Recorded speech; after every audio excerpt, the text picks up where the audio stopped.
Hello everyone, welcome back to my channel. Before starting the video, please subscribe and keep watching for more details videos. Alex Eala set for Grand Slam debut at French Open.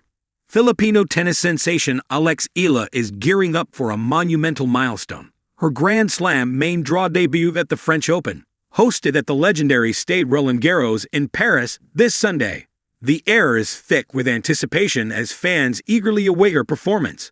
Currently holding the 69th spot in the world rankings, Eala is set to battle it out against Colombia's Emiliana Arango, who is ranked 88th. The curtain rises at 5 p.m. Philippine time, in a match that echoes their previous encounter during the Miami Open qualifiers last year, where Arango claimed victory. This time, Eala is determined to turn the tables.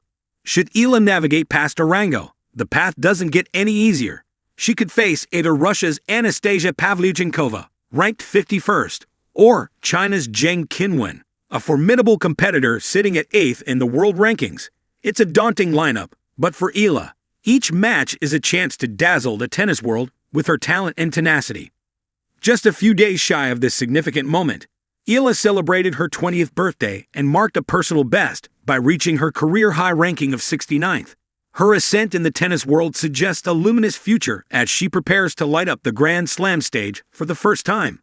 The excitement is palpable, and all eyes will be on her as she takes this significant step. The clay chapter. Alex Eala's Grand Slam debut at the French Open. The gates of Roland Garros whispered with history. Beneath cloudy Paris skies, the red clay shimmered like sacred ground, and the air thrummed with anticipation. It was here, under the shadow of legends, that Alex Eala prepared to write her own chapter. At just 19, Alex stood at the brink, not just of a tennis match, but of a dream. Her name had danced across junior leaderboards, her grit etched into ITF circuits, her training split across continents. But this moment, this stage, was different. The French Open wasn't just a tournament. It was a crucible of heart, dust, and legacy. And now, the girl from Manila had arrived. Chapter 1. Before Paris. It had started in the rain. Ironically, not in Paris, but in Manila, where tropical storms often pounded the concrete courts of the Manila Polo Club. Alex had been too small for the adult rackets, too fierce to be discouraged. Her coach remembered that first week. She'd get every ball like it owed her something.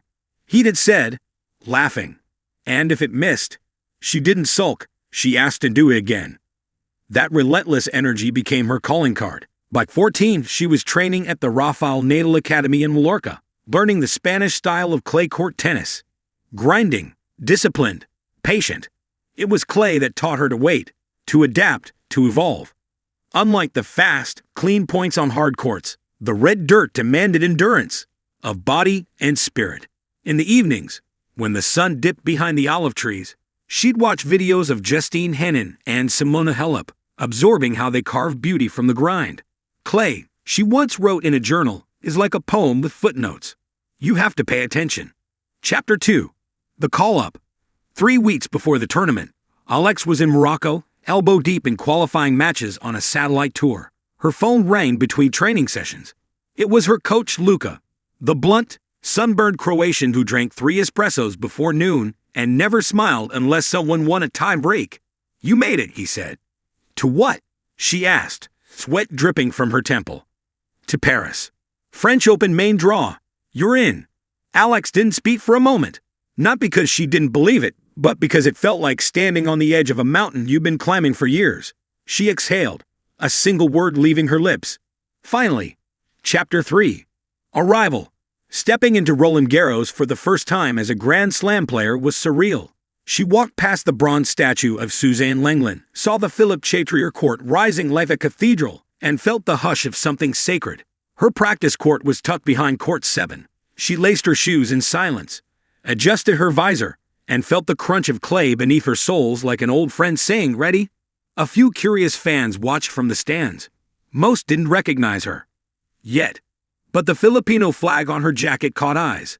A father explained to his daughter, "That's Alex Eala. She's making history for the Philippines." On court, Luka barked directions in his usual gruffness. "Move your feet. No lazy slides. Paris doesn't wait."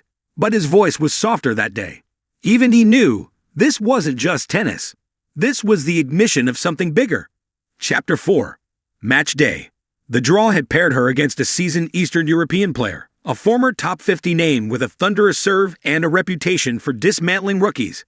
The match was scheduled on Court 12, a court that held just enough fans to feel intimate, yet still buzzed with the echoes of legends past.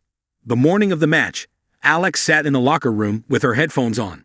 Not music this time, just the sound of waves. She closed her eyes and pictured the beach in Batangas, where she'd vacationed with her family as a child. She remembered her grandmother, who always said, "Pressure means you're important. You prayed to be here, right?" And she had. As she walked onto the court, racket bag slung over her shoulder, the sky cracked open. Not rain, just light, slicing through the clouds like stage lights on a rising star. Her name was called. From the Philippines, Alex Eala. She felt her heart pound, not from nerves, but from readiness. Chapter 5. The match. The first set flew by in 28 minutes. Her opponent played like a storm, slicing through the rallies and punishing short balls.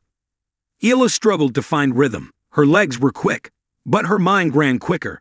Too many thoughts, too many expectations. 0-6. It could have broken her. But at the changeover, she stared into the sky and smiled. Clay was slow. Clay was about the long game. "Set's done," she whispered. "Now we play." The second set began with longer rallies. Alex started to slide with more confidence, resetting her feet like she was sculpting a masterpiece stroke by stroke. She placed her shots deeper, took the ball earlier. 3-3. The opponent began to frown. The scoreboard was catching up. The crowd began to shift, cheering louder for the underdog. Filipinos in the stands waved tiny flags, shouting, "Kaya mo yan, Alex." She held at love for 4-3, broke for 5-3. Then, with a clean ace down the tee, she took the second set, 6-3. Her coach stood and gave a rare clap. Chapter 6. The Decider. The third set wasn't just tennis. It was war. Each point was a fistfight disguised in rhythm and grace. Sweat turned the clay into paint on her legs, her face flushed but unbroken. At 4-4, the tension in the air crackled like static.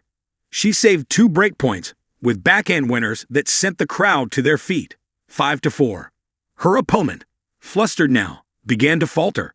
A double fault. A netted volley. Match point. Alex bounced the ball 3 times. Exhaled. Serve. Return. Rally. Cross-court forehand. Approach. Drop shot. It landed. Game. Set. Match. Chapter 7. The Echo. The applause was thunderous. Not because she had won the entire tournament, but because something rare had just happened. A debutant, a teenager from a country not known for tennis, had stood tall under the weight of expectation and fought back. Reporters flocked to the post-match presser. "What does this win mean for you?" Alex paused, brushing clay from her sleeve. "It's not just my win. It's for every Filipino who dreams big, for every young girl back home who thinks, maybe I can do that too." She paused again, her voice softening. "And it's just the beginning." Epilogue. A new chapter begins. Alex didn't win the French Open that year. She lost in the second round to a top seed. But it didn't matter. Because from that first match, something irreversible had begun. A belief, a shift, a rising. In Manila, kids stayed up late to stream her matches. In Quezon City, sports bars cheered every point. In Bacolod, a tennis coach hung her photo on a wall beside Rafael Nadal's. And at Roland Garros, in the quiet after the crowd had left, the court still held the imprint of her shoes. Each step a sentence in the story of her becoming. Alex Eala had made her Grand Slam debut, and she had made it count.